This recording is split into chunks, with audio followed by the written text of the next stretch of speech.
இன்னைக்கு நம்ம கருப்பு உளுந்தங்களி செய்ய எப்படி நம்ம மாவு ரெடி பண்ணலாம் அப்படிங்கிறத பார்க்கலாம். இந்த உலக்கில் 2 உலக்கு அளவு கருப்பு உளுந்து எடுத்துக்கலாம். உளுந்த ஒரு பாத்திரத்தில் சேர்த்து நல்லா வாசம் வர்ற வரை வறுத்து எடுத்துக்கலாம். வாசம் வர்ற வரை வறுத்து எடுத்தால் தான் களி நல்லா டேஸ்ட்டாக இருக்கும். இந்த கருப்பு உளுந்தை வாங்கி நம்ம அப்படியே யூஸ் பண்ணக்கூடாது. இதை 2 தண்ணி விட்டு நல்லா அலசிட்டு வெயிலில் காய வச்சு எடுத்துட்டு அதுக்கப்புறமா தான் இது மாதிரி வறுத்து நம்ம களி மாவு ரெடி பண்ணணும். இப்போ உளுந்து நல்லாவே வாசம் வந்துருச்சு. இதை அப்படியே வேறு பாத்திரத்தில் மாற்ற ஆற விட்டுறோம். இப்போ அதே வானல்ல ஒரு 3/4 கப் அளவு பச்சரிசி எடுத்துக்கலாம். பச்சரிசி லைட்டாக வறுத்து எடுத்துக்கலாம்.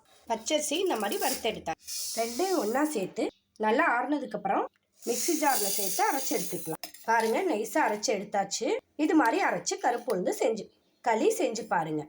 பிடிச்சிருந்தா லைக் பண்ணுங்கள், ஷேர் பண்ணுங்கள். மறந்துடாமல் நம்ம சேனலை சப்ஸ்கிரைப் பண்ணுங்கள்.